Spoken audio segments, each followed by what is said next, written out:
Hello everyone, this is Amit Pandey. Welcome to our platform social school by Unacademy. तो कैसे हैं आप लोग? तो भाई आज के इस क्लास की हम बात करें ना, आज हमारी इस पूरे जो मैंने ये जो पूरी सीरीज शुरू की थी इस चैप्टर की, और इसका आखिरी लेक्चर है, और जो लास्ट वाला जो टॉपिक है ना एम्पीरियलिज्म वाला, वो हम आज क्लियर करने वाले हैं, पूरा पढ़ेंगे। ऑलमोस्ट पूरा चैप्टर ही कंप्लीट हो गया, बस लास्ट टॉपिक बचा हुआ है। तो इसलिए मैंने सोचा कि यार क्यों ना हम आगे के टॉपिक्स पढ़ने से पहले जितना अभी तक हमने पढ़ लिया पूरा स्टार्टिंग से लेकर एंड तक, वो थोड़ा सा रिवाइज कर लेते हैं, उसके बाद हम नए टॉपिक के ओर चलेंगे, ठीक है ना।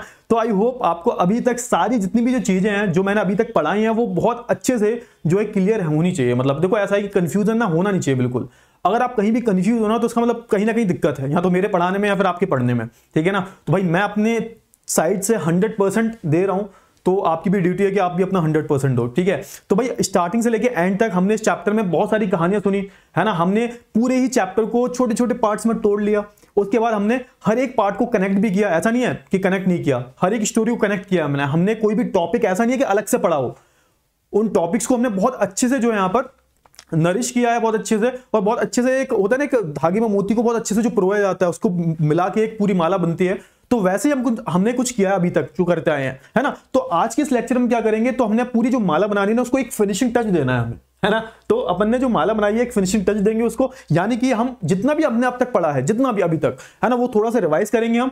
उसके बाद जो एक आखिरी टॉपिक बचा हुआ है इंपीरियलिज्म वाला आपका, और बाल्कन वाला, बाल्कन की जो प्रॉब्लम थी, हाँ वो हम बहुत ही अच्छे तरीके से पढ़ेंगे और समझेंगे कि भाई इसी के कारण जो है बाल्कन की प्रॉब्लम के कारण ही क्या हुआ था, फर्स्ट वर्ल्ड वॉर हुआ था, ठीक है। तो ये सारी जो चीजें हम पढ़ने वाले हैं। माफ करिएगा ये जो चेंजर है थोड़ा सा खराब हो गया है, तो मेरे को मैनुअली चेंज करनी पड़ेंगी स्लाइड्स, ठीक है। चलिए तो भाई आगे बढ़ने से पहले भाई जो मंजिल ऑफर जो है अनअकैडमी का चल रहा है अभी तक, और आज इसकी लास्ट डेट है 30 अप्रैल तक ये लागू होगा, और इसमें जितने भी प्राइस है कोर्सेज के वो 50% फ्लैट 50% ऑफ है, 50% फ्लैट ऑफ है। आपको क्या करना है, 50+ फ्लैट ऑफ लेने के लिए आपको सीधा सीधा जो कूपन कोड है मेरा AP05 यूज करना होगा, और AP05 को यूज करने के बाद आपको सीधा सीधा 50% ऑफ मिल जाएगा। इन केस अगर आपको बहुत ही सीरियस होकर पढ़ाई करनी है, यूट्यूब के डिस्ट्रैक्शन से बचना है आपको, और एक प्रॉपर जो अलग अलग इसमें फीचर्स भी हैं, नोट्स भी चाहिए आपको, आप कॉल करके टीचर से डायरेक्टली सवाल पूछ सकते हो। तो ये सारी जो फीचर्स हैं ये जो पेड कोर्सेज में आपको मिलेंगे, प्लस कोर्सेज जो आते हैं अनअकैडमी के उसमें आपको मिल जाएंगे,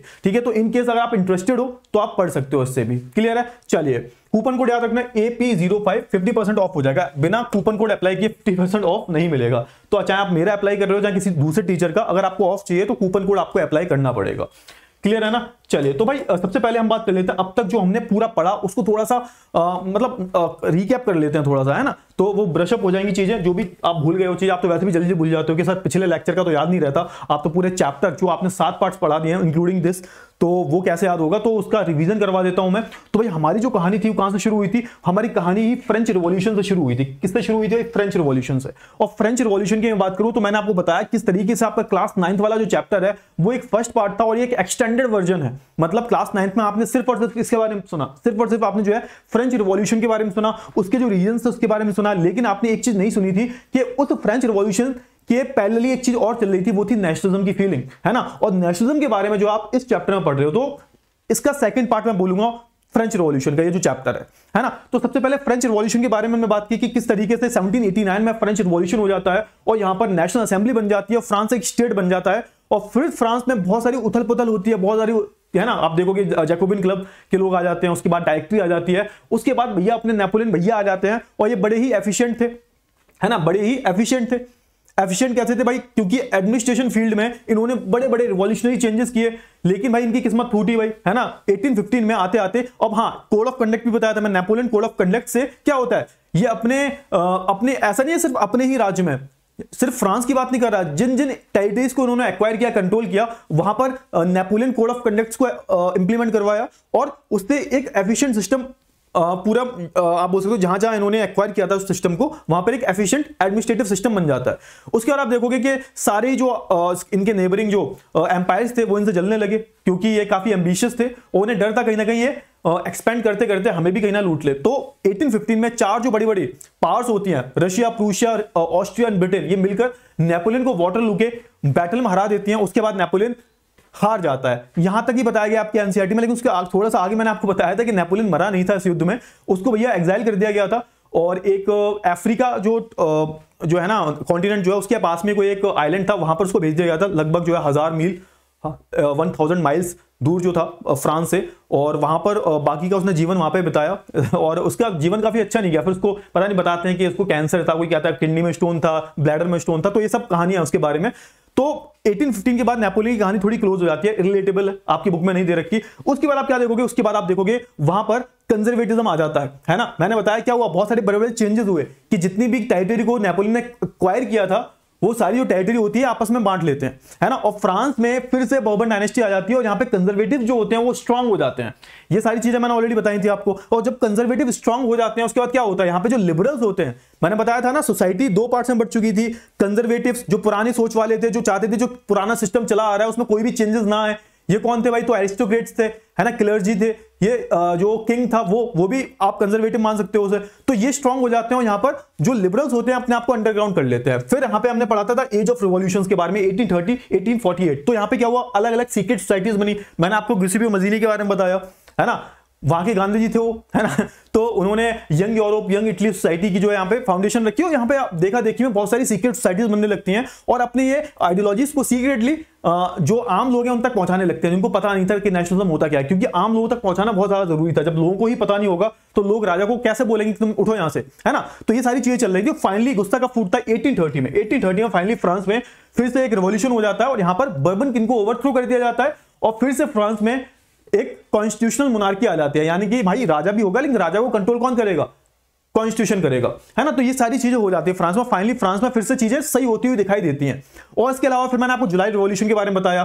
फ्रांस के अलावा जो बेल्जियम होता है वो यूनाइटेड किंगडम ऑफ नीदरलैंड से अलग हो जाता है। उसके बाद मैंने आपको ग्रीस की भी स्टोरी बताई थी। ग्रीस में क्या होता है, 1821 में उनका जो स्ट्रगल है वो शुरू हुआ, क्योंकि ग्रीस भी ऑटोमन एम्पायर का पार्ट हुआ करता था और ऑटोमन एम्पायर जो था मुस्लिम एम्पायर था। तो यहाँ पर रिलीजियस क्लैशेस होते रहते थे। और क्योंकि ग्रीस एक बहुत ही कल्चरल वाइज बहुत ही रिच था तो पूरे बाकी के यूरोप का काफी सपोर्ट था उसको, है ना। तो जब यहाँ पे आप जैसे वो लॉर्ड बायरन की स्टोरी बताई थी मैंने आपको, और ये सारी जो स्टोरीज बताई हैं, उसके बाद आप देखोगे 1832 में जो ग्रीस था वो भी इंडिपेंडेंट नेशन बन जाता है, ट्रीटी ऑफ कॉन्स्टेंटिनोपल, कुस्तुकतुनिया की संधि, ठीक है। चले, तो ये सारी चीजें हमने पढ़ ली। उसके बाद फिर हमने देखा चीजें चल रही थी धीरे धीरे चल रही थी। उसके बाद 1848 साल आता है। 1848 बहुत ही इंटरेस्टिंग साल रहा भाई।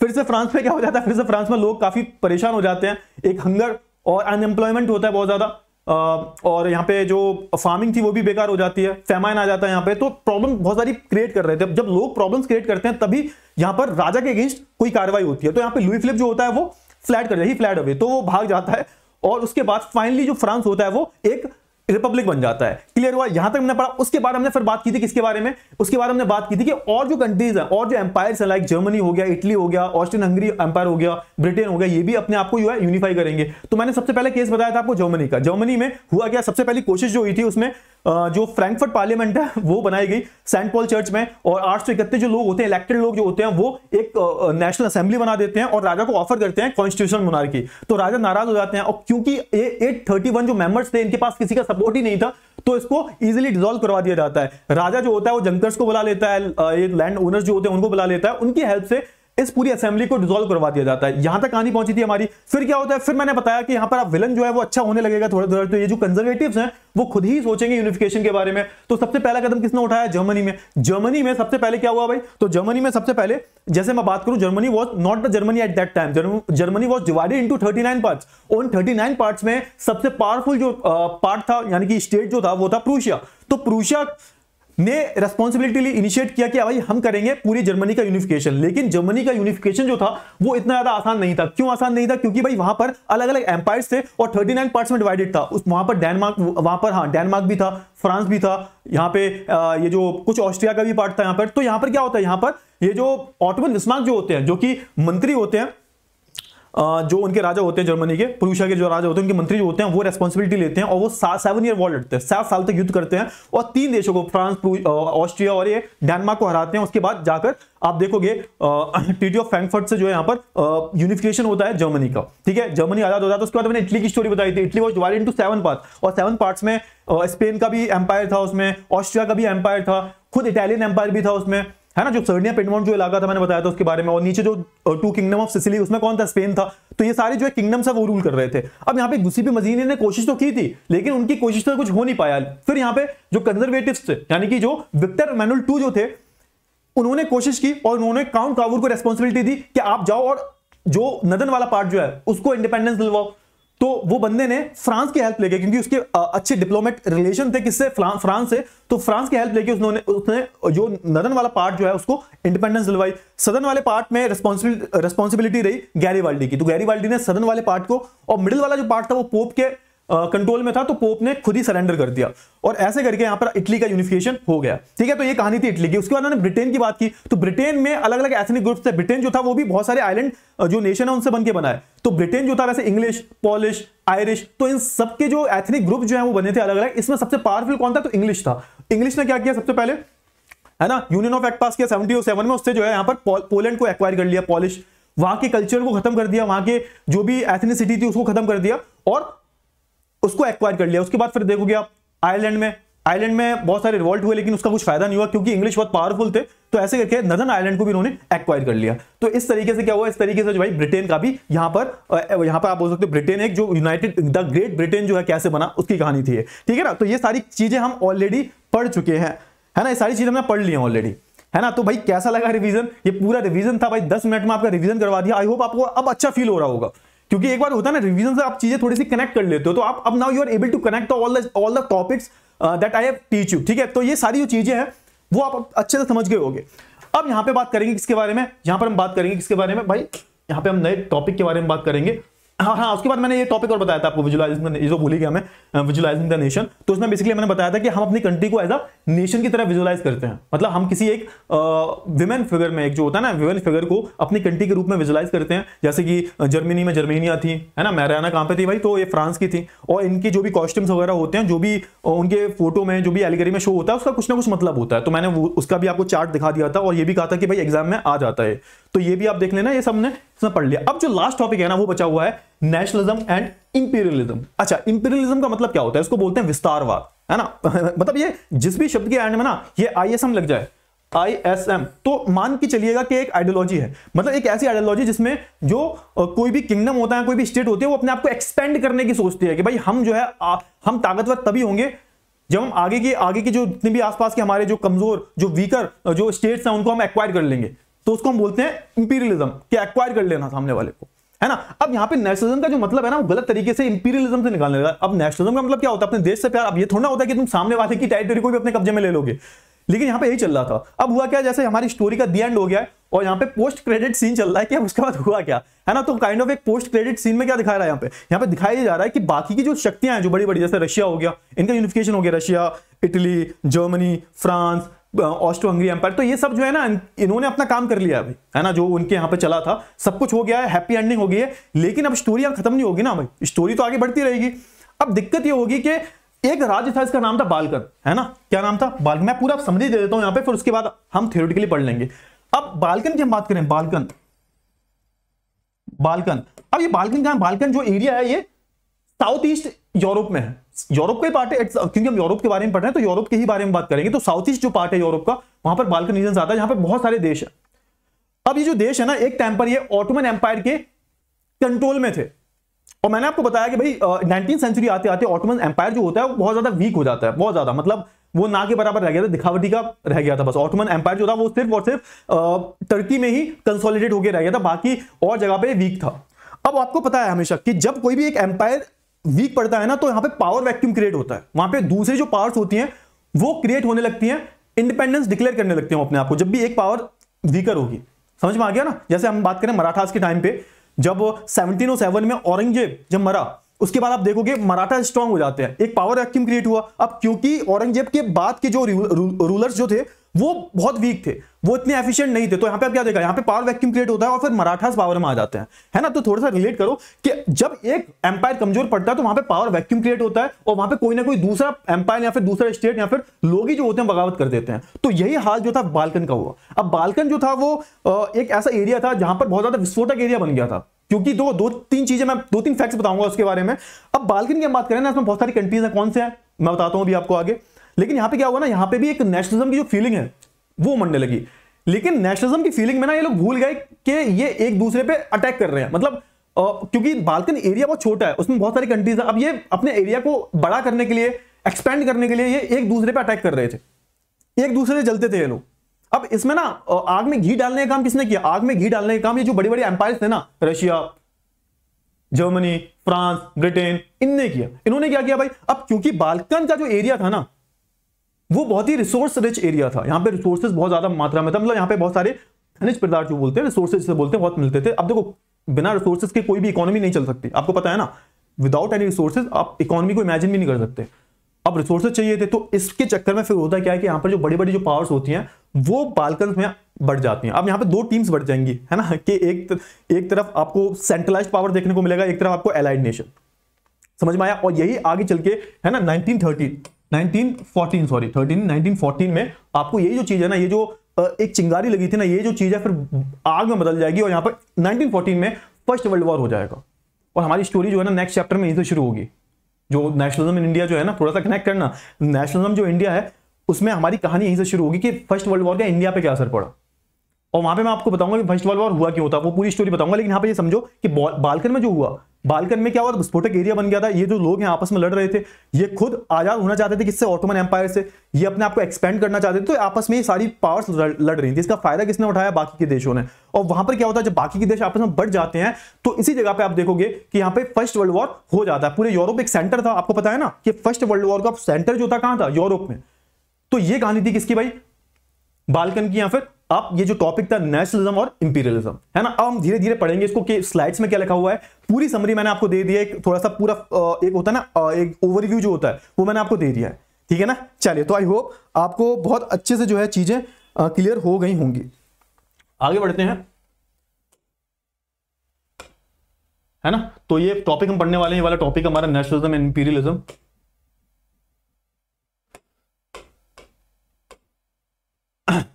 अब एक एक करके थोड़ा धीरे धीरे पढ़ते हैं। और थोड़ा सा आप ये बाल्कन वाला रीजन भी देख लो थोड़ा सा। अच्छा ये है, हाँ ये है बाल्कन वाला, ये देख रहे हो ना आप। यहाँ पे देखो कितने, रोमानिया हो गया, है ना, मोल्डोवा, कोसोवो, बुल्गारिया, टर्की भी बगल में है इनके, है ना। अब क्योंकि टर्की जो था ऑटोमन एम्पायर था उस टाइम पे, तो इससे ही रूल था इधर। ग्रीस हो गया, ग्रीस भी पार्ट था उस टाइम। ग्रीस तो बहुत जल्दी आजाद हो गया था। ग्रीस की लोकेशन थोड़ी अलग है, अल्बेनिया, है ना, मॉन्टेस्क्यू, ये सब जो है यहाँ पर आप देखोगे ये पार्ट थे किसके? बाल्कन रीजन के, ठीक है। इनको ही हम क्या बोलते थे? बाल्कन रीजन बुलाते थे, ठीक है। अब देखो यहाँ पर, सो बाय द, अब यहाँ पे थोड़ा समझने की कोशिश करना, लाइन बाय लाइन पढ़ाऊंगा मैं आपको। So by the last quarter of the 19th century, nationalism no longer retained its idealistic liberal democratic sentiments of the first half of the century but became a narrow creed with the limited ends। अब सुनो यहाँ पे थोड़ा देखो यहाँ पर, अब जो नेशनलिज्म के जो नोशंस हुआ करते थे 18th सेंचुरी में, है ना, वो जो जैसे लिबरल डेमोक्रेटिक सेंटीमेंट जो थे कि भाई हमें लिबरलिज्म चाहिए, आजादी चाहिए, एक डेमोक्रेसी होनी चाहिए, अब वो सेंटीमेंट धीरे धीरे खत्म होने लगे क्योंकि ऑलरेडी सब हो चुका है ना। अब उसका कुछ अलग ही मतलब निकल गया। अब वो एक नैरो क्रीड बन चुका है। वो नेशनलिज्म तो अब साइड में चला गया थोड़ा सा, है ना, थोड़ा सा उसको हमने साइड कर दिया है। अब यहां पे थोड़ा इंपीरियलिज्म की फीलिंग आएगी। During this period nationalist group became increasingly intolerant of each other and ever ready to go war. अब क्या हुआ, अब ये जितने भी नेशनलिस्ट लोग हैं ना, अब ये काफी इंटॉलरेंट बन जाते हैं। अब क्योंकि ये इंटॉलरेंट बन जाते हैं तो भाई ये एक दूसरे पे वॉर भी करने को रेडी हो जाते हैं, है ना, कि हम किसी के आगे नहीं झुकेगा। पुष्पा वाला वो था ना, पुष्पा नहीं झुकेगा, तो भाई इनका वही सीन था कि हम भी नहीं झुकेंगे किसी के आगे। तो यहाँ पे इनमें होता है ना ग्रीड जो होती है कि एक्वायर कर लूं, उसे भी एक्वायर कर लूं, उसे भी एक्वायर कर लूं। तो ये सारा जो सीन है वो यहां पर चल रहा था। The major European powers in turn manipulated the nationalist aspirations of the subjected people in Europe to further their own imperialistic aim. अब ये जो मेजर यूरोपियंस जो पावर है, जो पहले से ही इनके यहाँ पे ये जो बड़े आंदोलन जो है ना, या फिर ये जो रिवॉल्यूशन जो है जिनके यहाँ पे हो चुके हैं, यूनिफिकेशन भी हो चुका है। ये किसकी बात की जा रही है यहाँ पे? फ्रांस, ब्रिटेन, है ना, जर्मनी, इन सब की बात की जा रही है। तो ये बड़े बड़े जो पावर्स थे, इन्होंने दूसरी जो छोटी छोटी पावर्स है उनको मैनिपुलेट करना शुरू कर दिया अपने फायदे के लिए। मैंने बताया ना, क्योंकि जो बाल्कन रीजन था वो कैसा था? वो रिसोर्स रिच एरिया था। अब रिसोर्स किसको नहीं चाहिए बताओ? तो यहां पे वही बात हो रही है। तो जो मेजर यूरोपियन पावर जो थे वो अब मैनिपुलेटेड हो चुके थे। क्लियर हुआ ना, समझ में आया? चलिए, और ये अपनी फर्दर जो इंपीरियलिस्टिक पॉलिसी जो है वो एक्सपेंड करना चाहते थे। चलिए आगे बढ़ते हैं।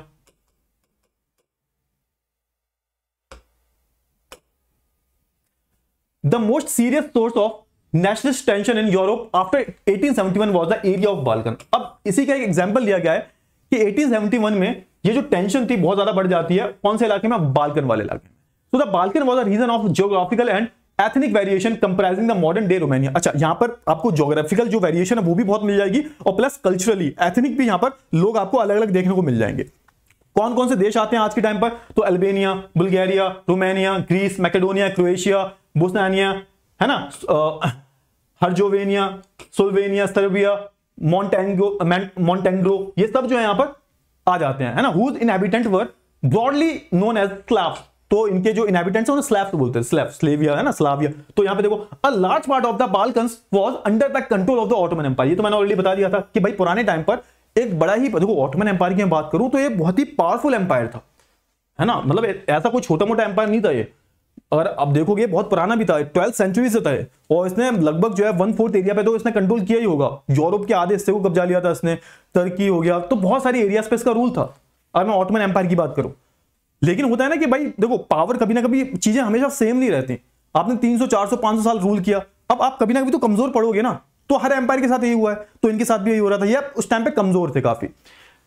The spread of ideas of romantic nationalism in the Balkans together with the disintegration of Ottoman Empire made this region very explosive। अब हुआ कि यहाँ पे बहुत सारी रीजन हुई, बहुत सारे यहाँ पे कारण थे। पहला कारण था रोमांटिसिज्म का, तो भैया यहाँ पे लोगों के अंदर जो राष्ट्रवाद है वो भर भर के निकल रहा था, है ना। मैंने बताया ना, Greece was also the part of Balkans, Greece में हुआ, और बाकी के रीजन में भी यहाँ पर रोमांटिसिज्म हुआ। लोग कहानियां, गाने, देशभक्ति के गाने चल रहे थे भाई, है ना। होता है ना कि जो राष्ट्रवाद होता है वो अंदर से निकलता है, ये सब हो रहा था। दूसरी तरफ क्या हुआ, दूसरी तरफ एक चीज और हुई कि जो ऑटोमन एम्पायर था वो कमजोर पड़ गया, डिसइंटीग्रेट हो गया। तो यहां पर क्या हो गया, ये जो एरिया था ना बहुत ज्यादा एक्सप्लोसिव हो गया था, क्योंकि छोटा था, बहुत ही कंजेस्टेड एरिया है। आप देखोगे बहुत सारे, देखो कितने सारे देश हैं, छोटे छोटे छोटे छोटे, अभी आपस में लड़ेंगे एक दूसरे से एक्सपेंड करने के लिए। क्लियर हुआ? चलिए, बहुत ही अच्छी बात है, आगे बढ़ते हैं।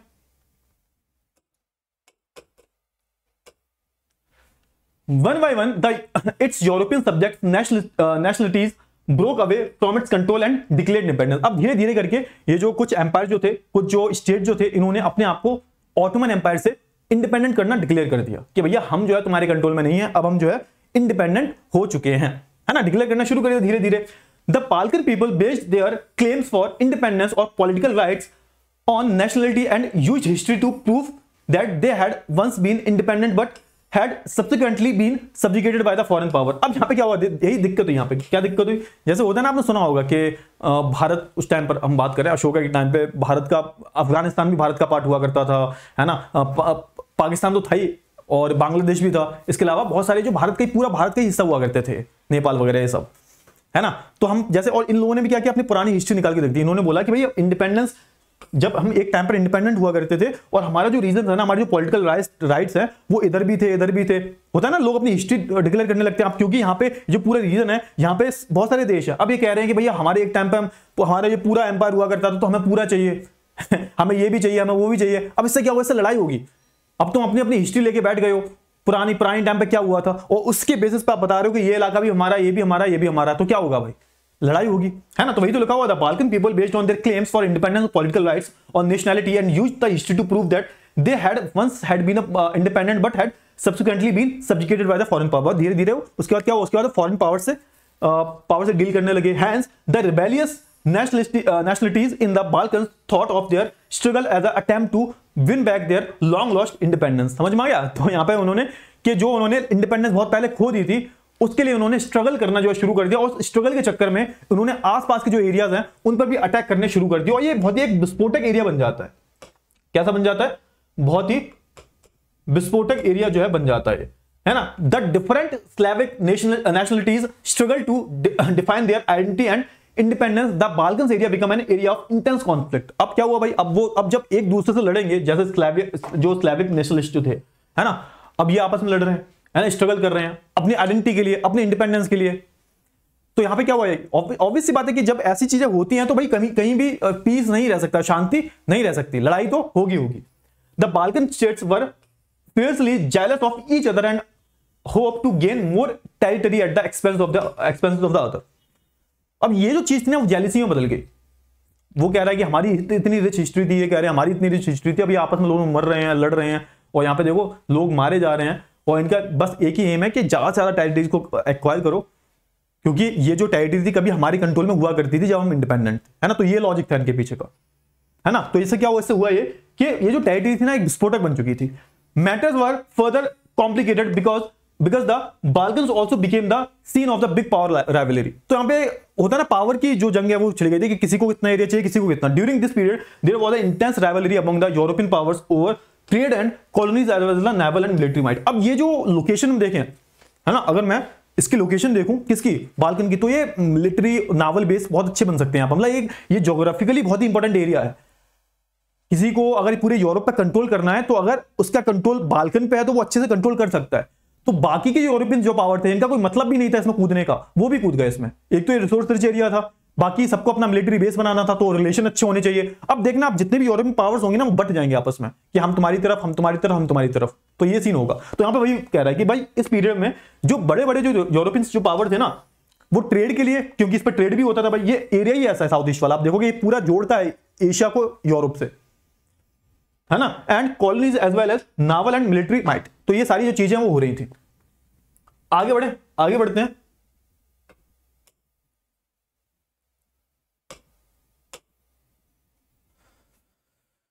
चलिए क्लियर हो, चलिए। तो ईच पावर, अब यहां पे देखो बड़े बड़े पावर्स की बात हो रही है, Russia, Germany, England, Austro Hungary empire was keen on countering the hold of other powers over the Balkans and extending its own control over the area, है ना। अब सबको ट्रेड करना है, सबको भाई वो एरिया चाहिए, सबको नावल बेस बनाना है। तो वो जो एरिया था ना, अब इसमें अब ये सोच रहे हैं कि हमारा कंट्रोल हो जाए, ये सोच रहे हैं हमारा कंट्रोल हो जाए, ये सोच रहे हैं हमारा कंट्रोल हो जाए। अब ये ना यही बट जाएंगे, यही लोग बढ़ जाएंगे। और ये कैसे बढ़ेंगे, सेंट्रल पावर और एलाइड पावर। सेंट्रल पावर में कौन होगा भाई, जर्मनी होगा, है ना, ऑस्ट्रो हंगेरियन एम्पायर होगा और ऑटोमन एम्पायर होगा। और वही एक्सेस पावर में कौन होगा, तो रशिया, इंग्लैंड, फ्रांस और बाद में अमेरिका भी कूद जाएगा। तो ये होगा सीन है। This led to a series of war in the region and finally the first world war. और यही कारण क्या होता है, एक सीरीज ऑफ वॉर शुरू होता है। पहले कोल्ड वॉर हुआ, फिर थोड़े छोटे मोटे वॉर हुए, और फिर आप देखोगे यही जो चीज होगी वो जब बहुत सारी कंट्रीज मिल जाते हैं आपस में तो वही वर्ल्ड वॉर हो जाता है। तो यहाँ पे एट द एंड क्या हुआ, फाइनली वर्ल्ड वॉर 1 हो जाता है, वर्ल्ड वॉर 1 हो जाता है। क्लियर हुआ। चलिए अब क्या हुआ देख लो, लास्ट स्लाइड बची हुई है। So nationalism aligned with the imperialism led Europe to disaster in 1914। अब यही जो चीज थी कि भाई आपने जो नेशनलिज्म तक तो ठीक था, नेशनलिज्म ठीक था, बिल्कुल ठीक था, कोई दिक्कत वाली बात नहीं थी। लेकिन यही जो नेशनलिज्म जो है ना वो इंपीरियलिज्म में बदल जाता है ना, तो वो चीज क्या करती है, this would lead to the first world war 1914। Meanwhile, many countries in the world which had been colonized by the European, हाँ यहाँ पे एक पहले एक चीज और चल रही थी कि इसी टाइम पीरियड में आप देखो कि 20th सेंचुरी में कि जो ये बड़ी बड़ी पावर्स थी जिन्होंने एशिया में कई सारी कंट्रीज को कॉलोनाइज कर रखा था, इंक्लूडिंग इंडिया। उस टाइम पे हम तो गुलाम थे भाई, वहां पे वो भी इंडिपेंडेंस असर्ट करने की कोशिश करेंगे। तो आप देखोगे इसी पीरियड के बीच में हमारे यहाँ पे भी बहुत सारे रिवॉल्ट होंगे, नॉन कोऑपरेशन मूवमेंट होगा। उसके बाद 1930 में आप देखोगे सिविल डिसोबीडियंस मूवमेंट होगा, और बाकी के जो बहुत सारी कंट्रीज होंगी वो भी अपने आप को इंडिपेंडेंट डिक्लेयर करना शुरू कर देंगे। तो उसकी कहानी है ये। Meanwhile many countries in the world which had been colonized by the European powers in the 19th century began to oppose the imperial domination। तो ये जो बड़ी बड़ी पावर्स थी इनके अगेंस्ट जो है एक इंपीरियल डोमिनेशन जो थी इसको अपोज करना शुरू कर देंगे, इंक्लूडिंग इंडिया, है ना। The anti imperial movement that developed everywhere were nationalist in the sense of that they all struggled to form independent nation state and were inspired by a sense of collective nations unity, है ना, forged in the confrontation with the imperialism. अब यहाँ पे वही scene है, यही वही scene है। यहाँ पे क्या हो रहा है आप देखो, यहाँ पे सीन वही हो रहा है कि सीन ये है कि देखो अलग अलग जो पावर्स थी, जो कॉलोनी भी थे ना, वो भी उनके भी यहाँ पे एक नेशनलिज्म की जो एस्पिरेशंस हैं वो डेवलप होने लगी। उनको भी नेशन स्टेट चाहिए था, उनको भी आजादी चाहिए थी, है ना। तो ये सारी जो चीजें वो चाहिए थी। क्लियर हुआ। तो ये सारी कहानी थी भाई किसकी, भाई ये कहानी थी इस चैप्टर की। क्लियर हुआ, फटाफट से बताओ जल्दी से। तो इसी के साथ जो हमारा चैप्टर था पूरी तरह से जो है कंप्लीट हो गया है। आई होप आपको सारी जो चीजें हैं इस चैप्टर के रिगार्डिंग वो एक एक चीज जो है वो बहुत अच्छे से जो है क्लियर हो गई होगी कि सर अब क्या करना है, अब बता दो अब क्या करना है। कि पूरे टॉपिक्स हमने क्लियर कर लिए, रिवीजन भी कर लिया, आप सब कुछ कर लिया। अब मेन होता है कि एनसीईआरटी सॉल्यूशंस, क्वेश्चंस के आंसर्स, है ना। तो अब कल की क्लास में मैं लाइव लूंगा, सबको आना है, शेयर वेयर कर देना थोड़ा सा यार, वैसे भी व्यूज वगैरह बहुत कम आते हैं।